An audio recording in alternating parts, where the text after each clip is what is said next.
Fees ವಿಚಾರದಲ್ಲಿ ಮುಖ್ಯಮಂತ್ರಿಯವರು ಹೇಳಿದ್ದಾರೆ ಸರ್, ನಾನು ಇನ್ನೂ ಲೆಟ್ರ್ ಓದಿಲ್ಲ, ಕಾನೂನು ಪ್ರಕಾರ ಏನಿದೆ ಅಂತ ಹೇಳಿದೆ ಸರ್. ಮತ್ತೊಂದು ಕಡೆ ಟೋಲಲ್ಲೂ ನಾನು ಹೇಳಿರ್ತಕ್ಕಂಥದ್ದು ಪತ್ರದಲ್ಲಿ ಕಾನೂನಿನ ತೀರ್ಪುಗಳೇನಿದೆ, ನ್ಯಾಯಾಲಯದ ತೀರ್ಪುಗಳೀಗ ಅಂತಿಮವಾಗಿ ಅವರು ಬಹುಶಃ ಆ ಒಂದು ಯೋಜನೆಗೆ 95ರಲ್ಲಿ MOU ಮಾಡ್ತಕ್ಕಂಥ ಸಂದರ್ಭದಲ್ಲಿ ಯಾವೊಂದು ಅಮೇರಿಕಾದ ಒಂದು ಪ್ರಾಂತ್ಯದ ಗವರ್ನರು ಅದರಲ್ಲಿ ಭಾಗವಹಿಸಿದಂಥದ್ದು ಅವ್ರ ನೇತೃತ್ವದಲ್ಲಿ ಆದಂಥ ಕಾರ್ಯಕ್ರಮ.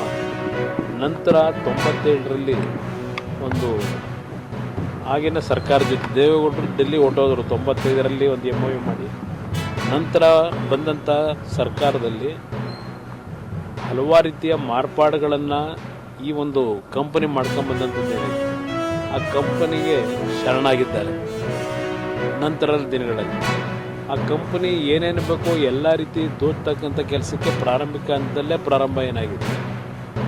ನಂತರ ಬಹುಶಃ ಒಂದು ಇತಿಹಾಸದಲ್ಲಿ, ದೇಶದ ಇತಿಹಾಸದಲ್ಲೇ ಈ ಒಂದು BMICಯ ರಸ್ತೆ ಏನಿದೆ, ಈ ರಸ್ತೆಗೆ ಸಂಬಂಧಪಟ್ಟಾಗೆ ಹಲವಾರು ಸಂದರ್ಭಗಳಲ್ಲಿ ಸರ್ಕಾರವನ್ನು ದಾರಿ ತಪ್ಪಿಸಿ ಸರ್ಕಾರದಲ್ಲಿದ್ದಂಥ ಪ್ರಮುಖ ವ್ಯಕ್ತಿಗಳಿರ್ಬೋದು, ಅದರ ಜೊತೆಯಲ್ಲಿ ಅಧಿಕಾರಿಗಳನ್ನು ಸಹ ಏನು ಎಲ್ಲ ರೀತಿ ದಾರಿ ತಪ್ಪಿಸ್ತಕ್ಕಂಥದ್ದಕ್ಕೆ ದುರ್ಬಳಕೆ ಮಾಡ್ಕೊಂಡ್ರು.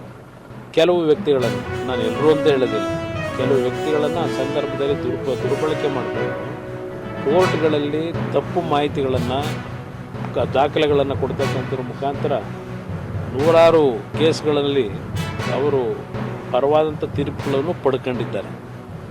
ಆದರೆ ಆ ವ್ಯಕ್ತಿ ನಡ್ಕೊಂಬಂದಿರತಕ್ಕಂಥದ್ದೇನೆ ಬಹುಶಃ ದೇಶದ ಇತಿಹಾಸದಲ್ಲಿ ಇಷ್ಟೊಂದು ಆ ಒಂದು ಪ್ರಾಜೆಕ್ಟ್ನ ವಿಷಯದಲ್ಲಿ ಕೋರ್ಟ್ ಕಚೇರಿಗಳ ಹತ್ತಿರತಕ್ಕಂಥದ್ದು ದೇಶದ ಇತಿಹಾಸದಲ್ಲೇ ಎಲ್ಲೂ ಆಗಿಲ್ಲ. ಅಂತಿಮವಾಗಿ ಆ ವ್ಯಕ್ತಿ 30 ವರ್ಷಗಳನ್ನು ಏನು ಸಂಪೂರ್ಣಗೊಳಿಸಿದ್ದಾರೆ ಕಂಪನಿ, ಆ ವ್ಯಕ್ತಿ ಯಾರಿದ್ದಾರೆ ಅದಿರಲಿ, ಆ ಕಂಪನಿ ಆ ಒಂದು ರಸ್ತೆಯ ಕೆಲಸವನ್ನು ಸಂಪೂರ್ಣಗೊಳಿಸ್ತಾರೆ. 111 ಕಿಲೋಮೀಟರ್ ರಸ್ತೆಗೆ ಒಂದು ಕಾಮಗಾರಿ ಏನಾಗಬೇಕಾಗಿತ್ತು, ಇವತ್ತಿನವರೆಗೂ ಬೆಂಗಳೂರು ಸುತ್ತಮುತ್ತ ಕಾರ್ಯಕ್ರಮವನ್ನು, ಯೋಜನೆಯನ್ನು ತರ್ತಕ್ಕಂಥದ್ದಕ್ಕೆ ಆಸಕ್ತಿ ಹೊಂದಿದ್ದು ಆ ರಸ್ತೆ ಕೆಲಸಕ್ಕಲ್ಲ, ಅಲ್ಲಿರ್ತಕ್ಕಂಥ ಬೆಲೆ ಬಾಳ್ತಕ್ಕಂಥ ಭೂಮಿಯನ್ನು ಲಪಟಾಯಿಸ್ತಕ್ಕಂಥದ್ದಕ್ಕೆ ಯಾರ್ಯಾರು ಸೇರಿದ್ದಾರೆ.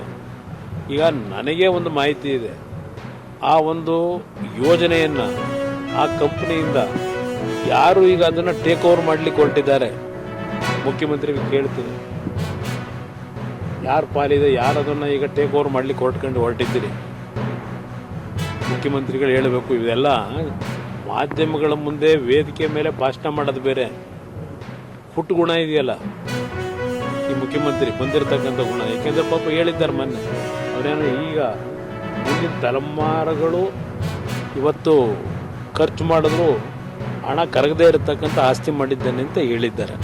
ಪಾಪ ಮಾಡಿದ್ದಾರೆ, ಸಂತೋಷ.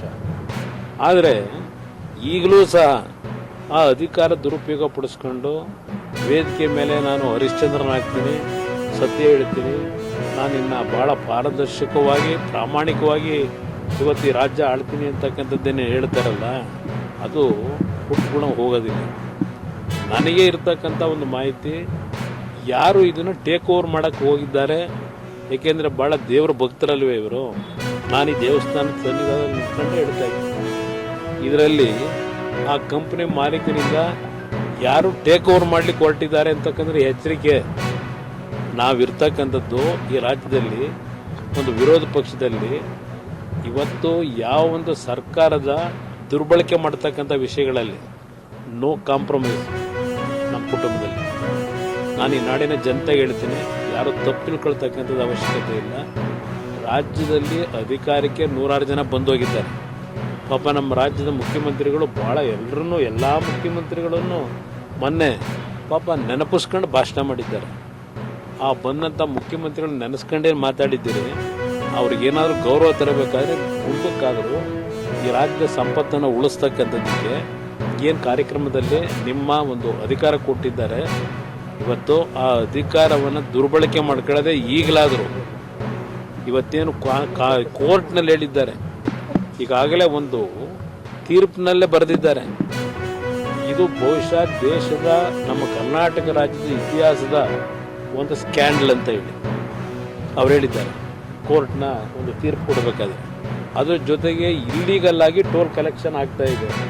ಇಲ್ಲೀಗಲ್ ಆಗಿ 2,000 ಕೋಟಿ ಮೇಲೆ ಇವತ್ತು ಒಂದು ದೊಡ್ಡ ಮಟ್ಟದ ಮೊತ್ತವನ್ನು ಈ ಕಂಪನಿ ಇವತ್ತು ದುರ್ಬಳಕೆ ಮಾಡ್ಕೊಂಡು ಹಣ ಸಂಗ್ರಹಿಸಿದ್ದಾರೆ.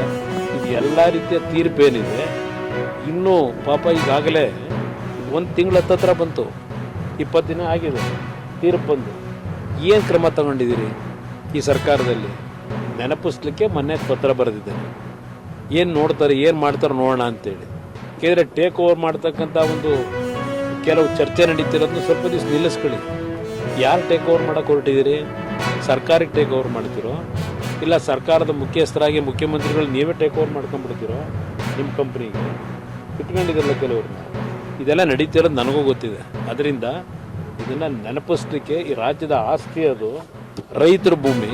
ಆ ರೈತರ ಭೂಮಿನ ಮತ್ತೆ ಇನ್ನೊಂದು ರೀತಿಯಲ್ಲಿ ಲೂಟಿ ಹೊಡೆಯೋ ಕೆಲಸ ಮಾಡಬೇಡಿ ಅನ್ನೋದಕ್ಕೆ ಎಚ್ಚರಿಕೆ ಕೊಡ್ಲಿಕ್ಕೆ ಪತ್ರ ಬರ್ತದೆ. These are the same people who have not done anything for the freedom struggle. Their political mentors didn't even hoist the flag for 52 years. The BJP is just interested in weaponizing these things. The national song, national anthem, everything they want to weaponize. So whatever it is, there is absolutely, they can file how many cases they want.